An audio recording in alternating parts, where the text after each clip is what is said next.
tell me what's going on here. This is fantastic. The colours here, Will, are just amazing. And also these plants, you see them in garden centres, but never this amount. So how do you create that look? It's funny you should say this about garden centres, because yes, you see these in garden centres and yet people don't buy them. I don't know why, because they're so gorgeous. Fantastic. I mean, with a lot of these ones at the front, this yellow and this dark purpley black, these are sweet potatoes. Oh, right. They are hybridised ones, especially for their foliage.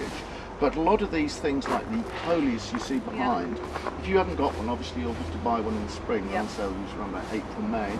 But at this time of year into October, I'll take little 3-inch cuttings of all of these different things, including that lovely red ursine at the back. Yeah, that's lovely. Very popular this summer. Lovely. So take cuttings about 3 inches in your propagator if you've got one. If you haven't, you can get a little window ledge one. Yeah, that's right. Dome. And keep those through the winter.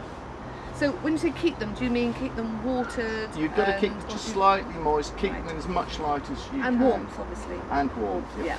But then, if you don't like cuttings, there are a lot of things you can do, like this ricinus here. That's big, lovely colours. Castor oil plant, fantastic. That's one. And they're quite expensive to buy, actually, aren't they? Well, you can't buy them as plants. Right. Well, you can buy them as plants, but that's a silly way to do it. It's much easier to buy them as seed. You buy a packet of 5 seeds. Right. There are several seed companies that do them. There's Thompson and Morgan's, there's Chiltern Seeds, and probably Jungle Plants. They do them as well. They're usually about £3 or £4 for 5 seeds. And then you grow those in the winter?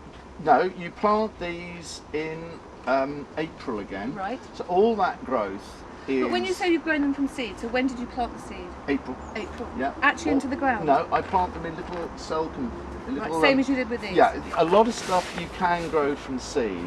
Even the coleus you grow from seed.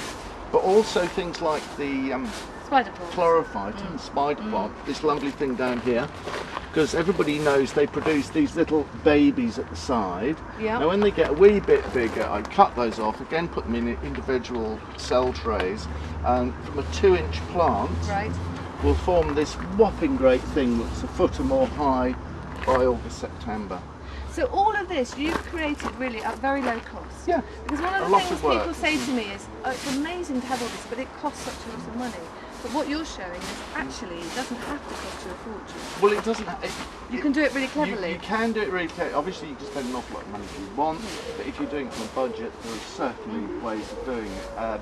You won't be buying big £100 palm trees, but you can get this effect so quickly. And you're creating an atmosphere that feels tropical. Absolutely. I mean, the cannas come back every year, don't they? They come back every year. The tall bananas, quite a few of the well-known garden centres and big chains now do them in the spring for about £5 a plant. In fact, I've got one.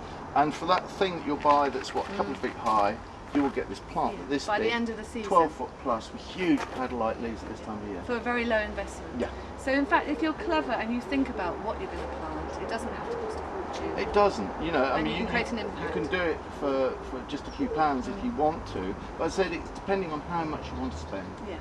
And again, it's what we always say is that late into the season, if you had an English herbaceous border now, it wouldn't look anything like this. I always say traditional English herbaceous borders reach their peak June, July, and by August they're going over, by September they've gone. They look a mess. Yeah, they're not just gone, they look a mess. Yes. But now, I mean, this has got a good, 3 or 4 weeks to go, hasn't it? Well, it does. I mean, these are in the ground, but then for people who haven't got much room, you can grow things like I have here, which is all the containerised plants, and all these are very straightforward. I mean, this one I've got in the other bed, Ursine Hirstii, you can grow that from a cutting. Again, if you haven't got material, buy a plant from the garden centre around about April, quite May. available quite commonly, aren't they? They're short little things, probably about £1.95, £2.95. Don't lose it. Keep it through the winter, and then keep it indoors Keep it indoors if you haven't got room. I mean, if you're lucky enough to have a propagator like I have. Yes, but not everybody has. Exactly. Same with these as well. Yeah, I mean, all of these things. Begonia. This is begonia red dragon's. This is pink dragon's wing actually. Again, this can be grown from short little cuttings in the spring. I mean, a lot of these things can be grown, and you get a lot of. And it's a good way of doing green gardening, because I mean, everyone wants to buy all these plants, but some of them have to be imported and all the air mile things. So this is actually making people think that they're sourcing their plants from the right place. Well, that's right. Which is something I think we need to think about. I really think so. Yeah.